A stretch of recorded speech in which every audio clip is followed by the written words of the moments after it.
welcome, everybody. Thank you all for being here. This is Life's Podcast VIDEOCAST with Sujata and Coach Les. We are here today, and I will tell you a little bit about Sujata because it's just fun to talk about. Here we go. Against All Odds is her book. No retakes, no manuals, real life lessons by Sujata. And this is a legal life manual. Do you live in the jungle with animals or live in civilized society? If in the latter, this book is for you, are you a victim or a survivor? Survive and protect yourself from gender discrimination, culture biases, belittling within home, educational to professional workplace, mental, verbal, physical, emotional, exploitation, rape, and all kinds of sexual abuse. Trapped or stifled in an unhappy marriage, parent-child discord, years of working with bad bosses, compromise on a daily basis. Are you a prisoner of the moment? Do you want to run away, feel suicidal? Politics of the universe, society. Don't let it shackle you. When you are pushed to the wall, push back. When you have nothing to lose, then give yourself that one chance and take a courageous step.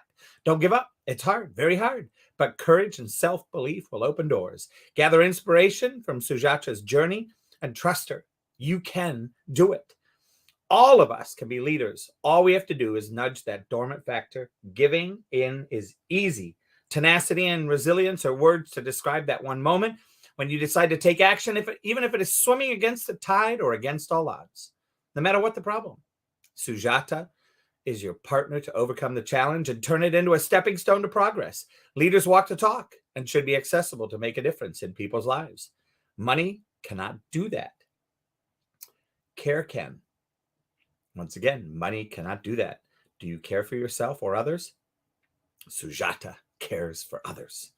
She's accumulated a wealth of experience during her life, leading to insights and knowledge that cannot be coached or taught in a class. She's a mother, a wife, a journalist, a consultant, an activist, a leader, and a businesswoman, domestically and internationally. In sharing her story, Sujata strives to provide readers of all backgrounds in any part of the world with real-life examples on how to deal with the unpredictable nature of everyday life. Woo! And I am Coach Les. My early life was a little confusing. I was born in England. My parents split up when I was young, and I was sent to boarding school for 3 years. When I was 8, I moved to France to live with my dad and stepmother, where I attended an international school in Switzerland. At the age of 11, we moved to America, and needless to say, I had to learn how to navigate the struggles and difficulties involved in dealing with new and different cultures, languages, family, relationships, and the need to effectively communicate with the people around me. My learning continued in America. New school, first job as a dishwasher, college, the United States Army. That first job led to my becoming a cook, a waiter, an owner, and a 23-year sales career executive in the wine business, where I became a certified sommelier, wine instructor, and sales trainer. I was able to use my knowledge and experience to develop unique customer service techniques and assist sales teams in achieving goals and providing stellar service, no matter what the job entailed.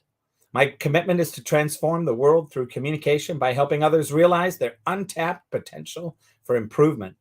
I've led training and development programs for over 2 decades, and during this time, I've coached thousands of people.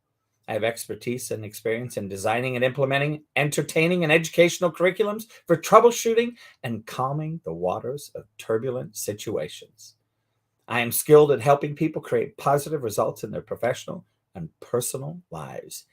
86% of companies said they use coaching to sharpen the skills of individuals who have been identified as future organizational leaders. What do you want in your life? Are you focused on personal goals like reducing stress, developing positive relationships, creating a better work-life balance, or improving your health? Or are you more interested in professional goals such as starting a business, getting a promotion, or becoming a more effective leader? What do you want your legacy to be? No matter what area of life matters most to you, I have effective strategies to help you live a richer, fuller, and more satisfying life. The journey of 1,000 miles begins with a single step. So welcome, everybody. Thank you for being here. Whoop, whoop, whoop. And we are going to dive into the conversation of money money, money, and what is your relationship to it? So with that, I am going to have Sujata start off and share with us in reference to her book. Introduce herself a little bit. Let us hear her, since I just gobbled up the microphone for about 4 minutes. And we'll let Sujata say hello and tell us a little bit about some or one or two of the stories in her book about money. Because remember, money cannot do any of the things that she has become an expert at. Only care can. Over to you, Sujata. Hello, everybody. Thank you for being here. And thank you, Coach Les, for your kind words as always.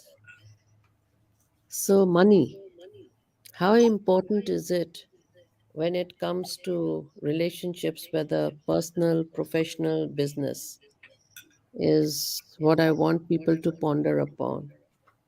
And is it the driving force of the relationship?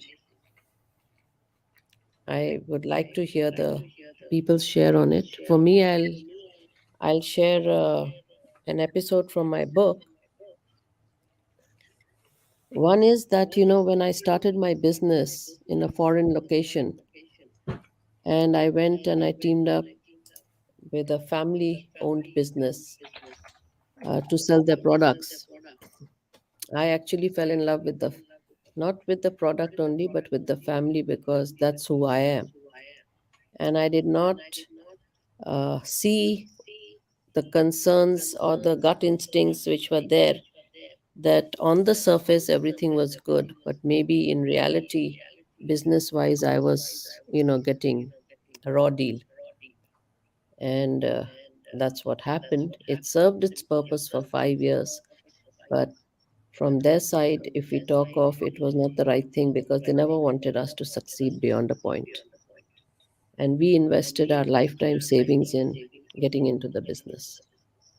So that is, I would like to kick off this as how important is it, and how does it drive us? Suppose you had lots and lots of money, how would it impact you? What would you do things differently? Say tomorrow you became a person who didn't need to work for a living, you had that much money.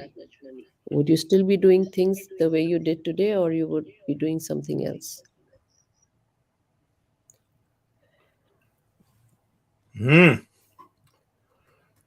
Great question to get us started. And so I'll dive in and answer first to give everybody a moment to think about this. I can tell you right now, no matter how much money I had right now, I would be doing what I'm doing. I absolutely love coaching. I found my lane. I discovered my passion. I found my faith. I found how my faith connects to my passion and connects to what I'm up to in making a difference, and making a difference with communication and transforming the planet through communication. So inside of that, for me, this has been just an absolute blessing. And so I think even if I won the lottery tomorrow, I'd still handle my clients. I'd still be here on Clubhouse, and I would still enjoy every moment that I have. I might take a moment to do a fun vacation, do a few things on my bucket list. All in all, though, yeah, I mean, I'd probably get one of those big RV vans and drive and do some of my coaching while we're driving from across the country, follow some of the beautiful change of leaf color around the country, be where the sun is, go to the mountains and ski a little, go to the desert, hang out, and have one of those RV vans that looks like a technology center in the middle of it, so I can do all my computer work. have my wife retire from the post office and set up her personal gym and recording studio in a tent right outside with beautiful mats so she can do all of her physical exercise stuff that she loves to do. And I would probably join her as one of her neophytes. And yeah, that's it. But I would still do the coaching piece. So with that, we'll just go in PTR order. Camille, if you would like to share what would impact your life if you suddenly had all the money you could use. Camille, the mic is coming to you.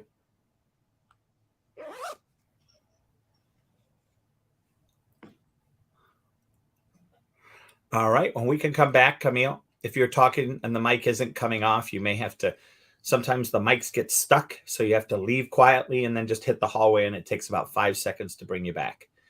With that, I'm going to pass the mic over to Dawn. Dawn, good evening.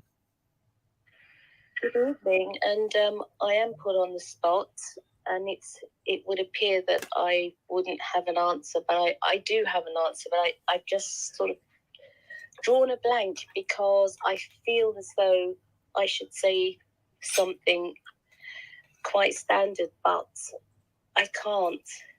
And I would say,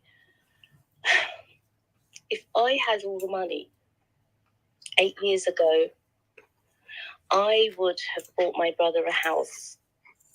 I was trying to save his life and he died. And I was devastated. I would have liked to have been able to change his environment.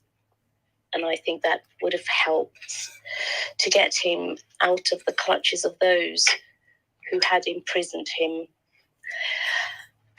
But fast forwarding to now, I would change my environment definitely, and I would pursue my passion with art, and I would make a business, and it would be one where I could tell the story of what inspired me to do art and the purpose which would be to bring attention to some of the injustices that are happening in regards to some of the most vulnerable people in society in mental health. And I would like to start that way and see how I would go on after that. But it's still quite a raw subject, and it's something that I'm very passionate about. But like most people, the standard things I would do, but that's something that's very close to my heart. So I'm sorry if my answer's a bit rubbish, but that's what I would do. Thank you. I wouldn't. Why would you call that rubbish, Dawn? Yeah. It's not a question I've ever been asked in public, so I wasn't ready for it. I think I spend all my time daydreaming. I could be in my head for hours, to be honest, and sometimes it's quite difficult to put complex things into simple words. But I think that would be it. I think it was wonderful. I mean, I don't know about the rest of you on stage, but I know Sujata she thinks it's wonderful as well. So I commend you on that, on what you just said. And, I think oftentimes there are so many people that get wealthy and they forget about how they could use the money to make a social difference. So I appreciate your opportunity. Thank you. I appreciate that. And I'm going to pass this mic over to Mary Ann. Hey. So I just popped in just a few minutes ago. So, going back, things I miss. And if I'm really happy where I'm at now. I truly believe this is where I'm supposed to be. But one thing, I miss some of those things that I did in the past, and it was serving. And then at the same time, I was also making income, but it was more, I wasn't even looking at the income. I was looking at the joy. And that was helping in all the different nursing homes and doing some pampering, facials, and making these little old ladies just look freaking fabulous, and giving them a makeover and let them pick in their lipsticks and their eyeshadows. And some of the little old men would come knock on the little door there and say, "Hey, can I come in and get a facial, but not the makeup?" I think they just loved that attention, because a lot of times, even their immediate families know they're there, and they they don't come visit them. So I miss doing that, because I was doing it quite a bit. Also, my children, I would take my girls with me, let them participate, like during Christmas, during Thanksgiving. We would make a little angels ornaments, and I'd put a little eyeshadow in there, little creams, and I had these big baskets, and I would just walk in with all these gifts, and that was the joy of my heart right there. I really, really, really miss that. And then I became good friends with some of the little elderly ladies that were there. I remember I would go visit them once a week, and they would tell me, "Bring me blueberries and dark chocolate." The hard thing is that when you get so close to them and then they pass away, you can get attached. But I really enjoyed that, and I was making money, but it's at the same time, I really enjoyed the serving. So my thing, I know right now, I'm happy where I'm at. I'm really content, but I know God's calling me to go back and do more of that, and then back into my back in my routine weekly. I was also picking up food at the different grocery stores and taking them to my church. And I had a certain day that I would help, when the homeless came through, and then there was different families that could not come. So I would get their addresses and I would drive them groceries, and I just love serving. Or I would meet the grandmas at the park with their grandkids, and I would just walk up with donuts and, bags of groceries, and they would just come running to me, So I miss that service. And I truly, truly need that more than anything, because I just feel like it completes you. We do a lot with our life, but I really feel like it's our purpose, and this is really what we should be doing. It's God's work. We need to make sure we're doing a lot of making time to serve other people in the world. And that's what I enjoy. I really just love doing that. So I know I need to get back in more, doing that. I don't want to look at the money part, because it just comes. God definitely blesses you. So I'm going to land my mic. Thank you. Beautiful, Mary. Thank you so much. You're welcome. And with that, I'm going to pass the mic over to Michelle. Hello, Coach. How are you? I am better than phenomenal and absolutely blessed beyond belief. Me too.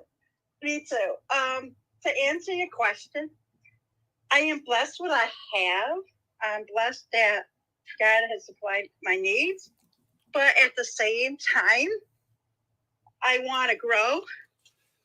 I want to do more for God. I want to make more so I can have the things I need. I mean, He supplies all my needs too. But I want to start helping other people. I like to maybe earn more, maybe get a better place to live, or keep my car running. And there's so many things that I would love to do I can't do right now. And it's more of making more money too, is for self-esteem, self-confidence, the same thing. And at the same time, if I won the lottery, I would probably just do the same thing you're doing, Coach. Maybe go to a couple vacations, maybe buy a house and help my children, things like that. Well, I wouldn't want to stop where my dreams are, to pursue my goals. And the reason why I want to do that is that you have so much opportunities to meet new people and help other people and bless people. And you can use your money to bless people too. And it's also to give also. So you got to keep yourself humble, and at the same time, God wants us to grow. You know, we manage our money. We don't have money manage us. So thank you, Coach. Oh, you are welcome. You are welcome. Woo.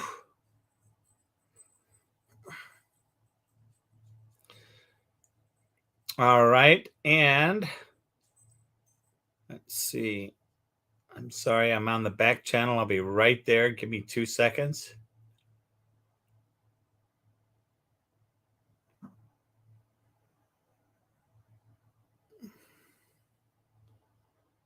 And here we are back in the room. Uh-oh.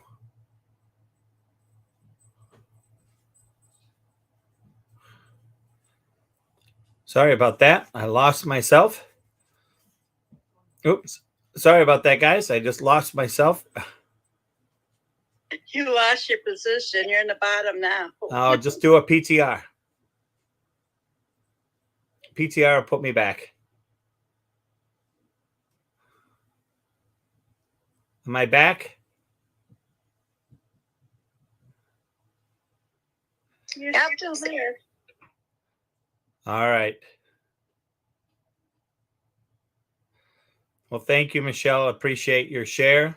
Welcome to the stage, Mike. Welcome to the room, Wesley and Andrew. Come on up if you would like. And with that, I'm super excited to share with you all a wonderful friend of mine and one of my lieutenants in one of my networking organizations here in the Twin Cities. I'm going to pass the microphone over to Teresa. Good afternoon, Teresa. Hi, Coach. Thanks for having me. Wow, this is such an awesome question. I am so blessed where I am. I love what I do. I absolutely love what I do. I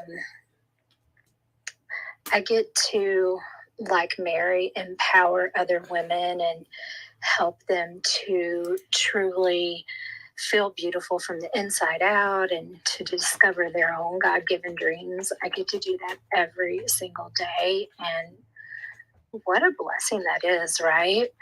And I'm an advocate against domestic violence. And we have a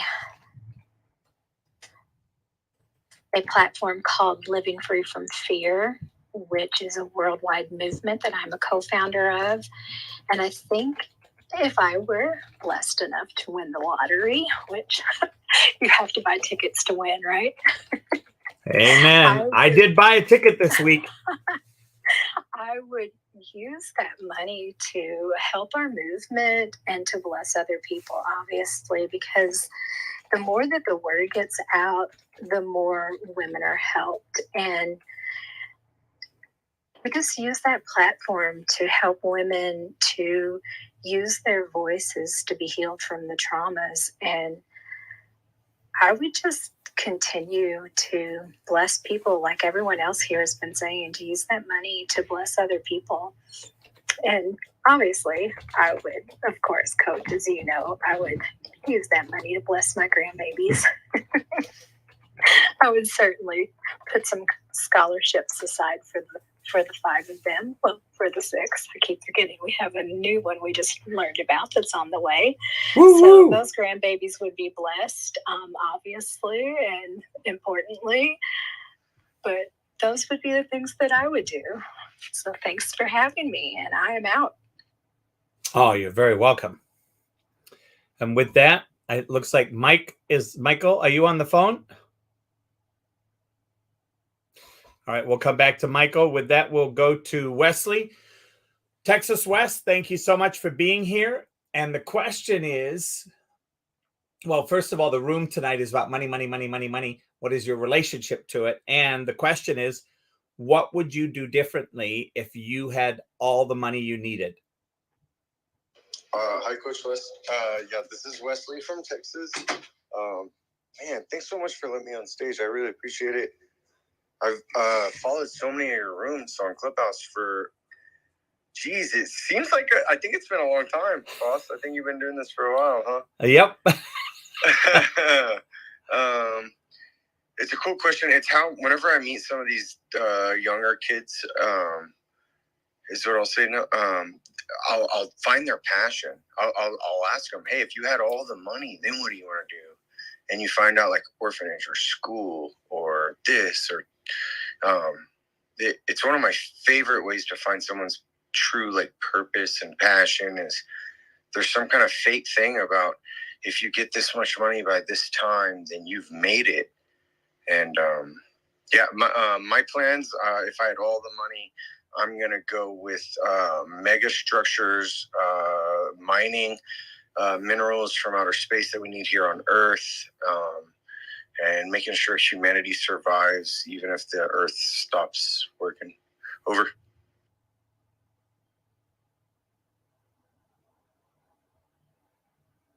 Uh-oh.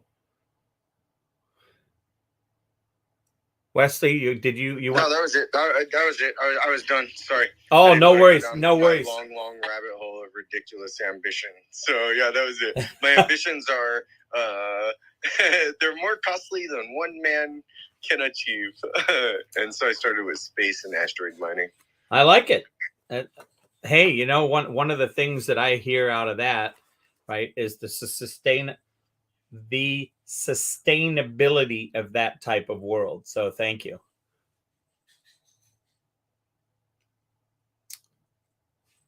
And with that, Michael, are you available?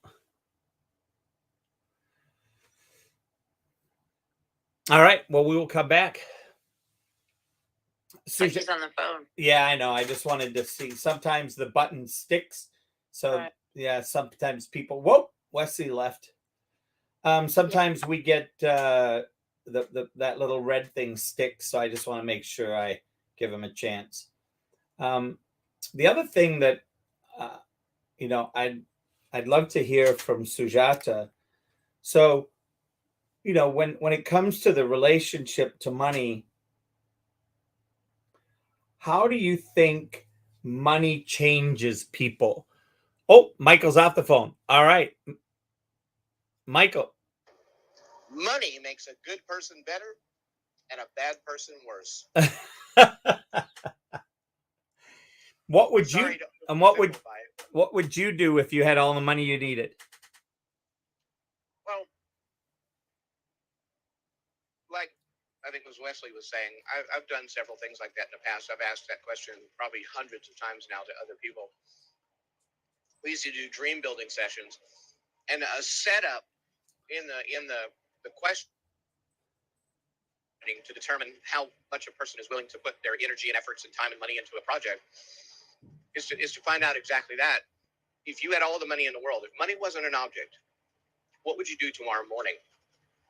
And I love that question because almost everything in our lives is determined, in the most part, for 96% of the world, based on the fact that we have to go back to the grinder and make some money every week. We don't have an unlimited supply or a steady supply of the the basics. So what would you do? Well, I have two things that I would want to leave behind, and that's how I approach it.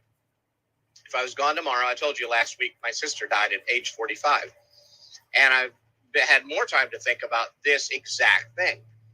And it is that if I was gone, not the question of what would I do, but if I was gone a year from now, 10 years from now, what would I want to leave behind to the next generations? So those are the things that I would spend most of my time. I've come up with only two things that are that critically important. One, finishing my book, the only book I ever want to write. I don't really want to write more than one book. And it's called The Transfer of Knowledge, Understanding, and Wisdom. Because that, I believe, is something that will change generations to come. The other thing I would do is work tirelessly on improving the water quality for households everywhere. And when I say everywhere, I mean worldwide. I believe that the water quality is a real pandemic already. I believe that we've got to change what we're doing with our water supply. And I don't believe in scarcity. I don't believe it's going away. I just believe it's all contaminated with stuff and we need to fix it. So those are the two things. I want to be able to create the best system in the world to transfer knowledge, understanding, and wisdom to future generations. And I want to fix the water.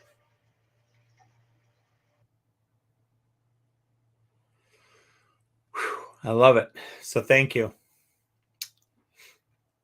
And Sujata, I just want to make sure you saw the private chat on StreamYard because you haven't replied to it. I just want to make sure you see that. And also would love to hear your answer to the next question, which is, what do you what happens to people, and why do you think when they get excess money, it's not as easy as we all just made it out to be? What do you think happens to people? What is the story? What are the things?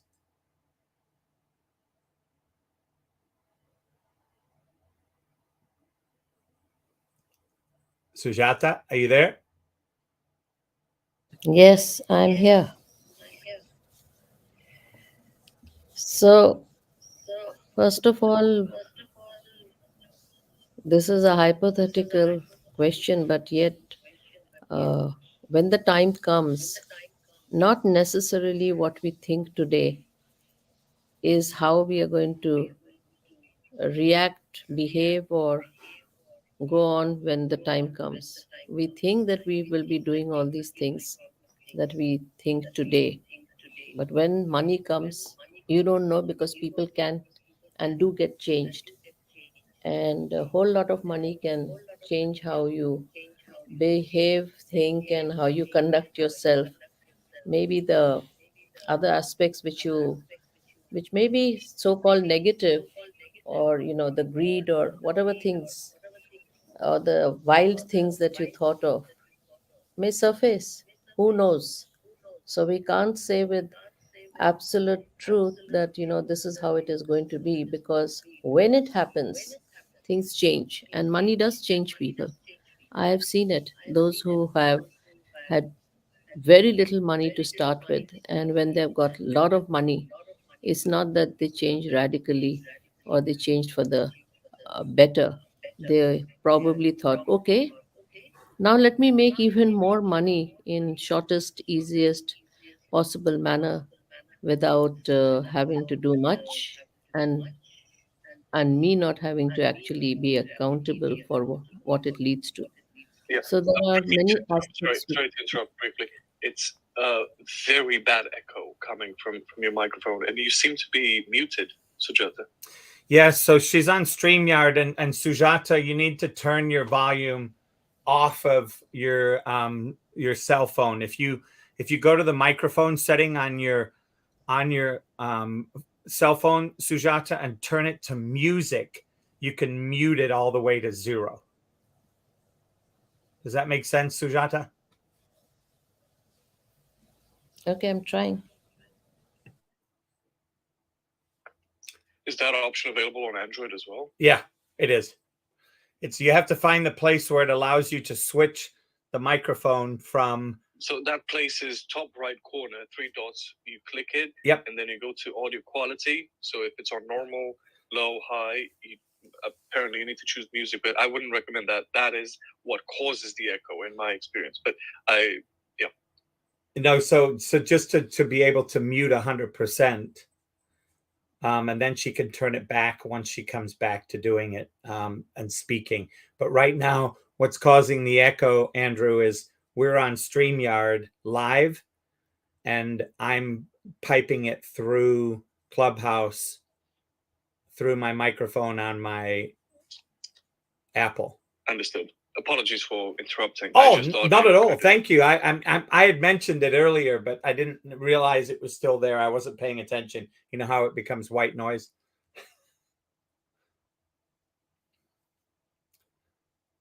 Sujata, are you there? Yeah. Beautiful. You found the button. Just to Yeah, confirm, no more echo. but I actually have hidden my phone somewhere and I've turned it to low because music didn't work for me. Okay. So go ahead and finish, Sujata. Oh, I finished. I would like to hear what Andrew has to say.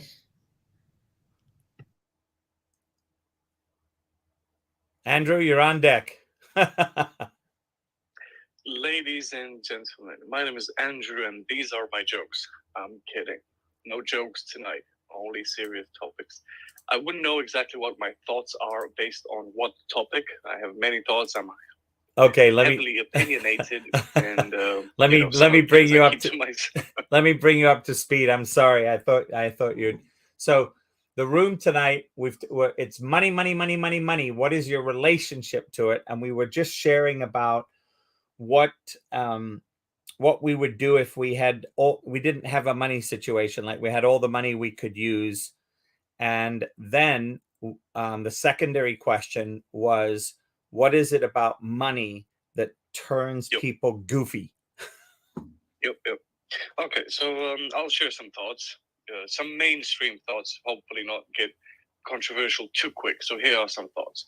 I would say that I'll start with a question. Can you have too much, can you have too many things? The answer is, of course, yes. And when you find yourself in the situation or the position of having too many things, then you gotta chuck the old things away and upgrade to more prestigious things, but you're still gonna end up with more things, right? Because apparently it becomes an obsession or even an addiction. What is the old adage saying? Instead of loving people and using things, we use people and love things. So moving forward, of course, we should be loving people and use things, not love things and use people. But I would also say that there's a balance, right?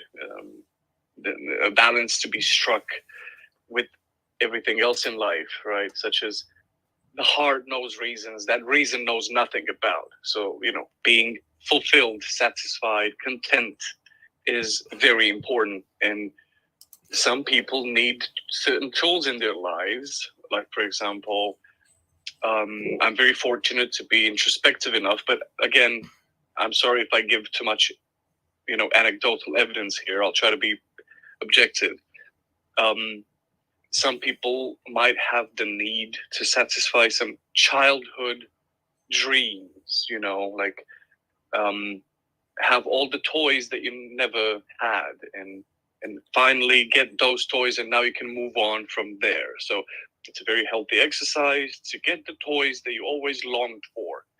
So hopefully you're not an adult infant where you think cars are toys, because we know cars could cost millions and hundreds of millions. So that's not a good way moving forward.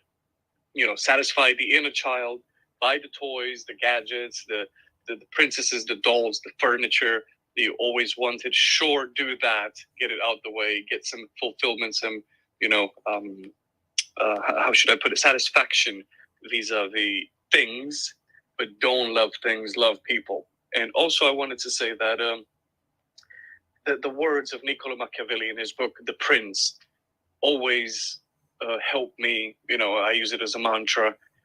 It goes like this: I feel so rich because my needs are so little. Ooh, I love that. Sujata, what do you think? I think, Coach Les, you're hearing Andrew speak for the first time, but I love hearing what Andrew says because he says a lot of different things, a lot of different ways, uncomfortable things too, and I just love his sharing. So thank you, Andrew, for coming in and sharing.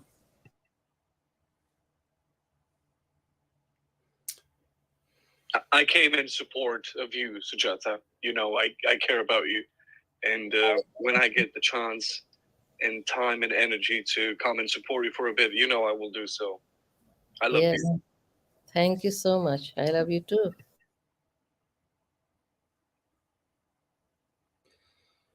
Well, there we have it.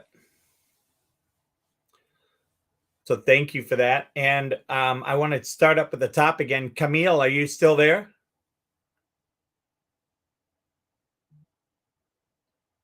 All right. Dawn, what are your thoughts about how does money turn people?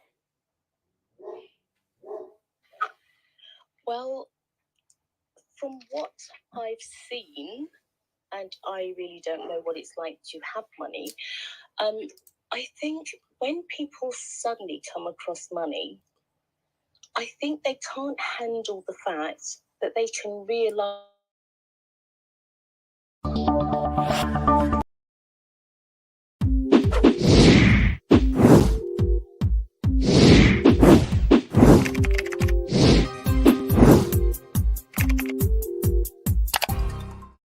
Coaching with Les has doubled my practice. We've increased our sales by about 33%, blowing all of our goals out of the water. In my first 6 months, I actually grew my business with his help over 500%. Literally 500%. Les Hill is the type of person that invests back in you and back into your company. So if you're looking for a business coach with integrity, choose Les Hill.